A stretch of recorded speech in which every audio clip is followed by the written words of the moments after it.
সকালবেলা যে ইলিশ মাছগুলো রাখলাম সেই ইলিশ মাছ দিয়ে বেগুন দিয়ে আলু দিয়ে ঝোল করব। কাঁচামরিচ বাটা, পেঁয়াজ বাটা আর অল্প পরিমাণ মতো কালি জিরা তেলে ছেড়ে দিব। তারপরে পেঁয়াজ বাটা, কাঁচামরিচ আরও কিছু গুঁড়া মশলা কষাবো। গুঁড়ামরিচ, হলুদ দিয়ে কষাতে হবে।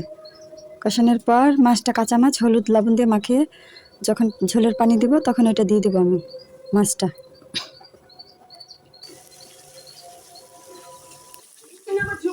এবারে মাছগুলা দিয়ে দেবো ঝোলের পানি দিয়ে।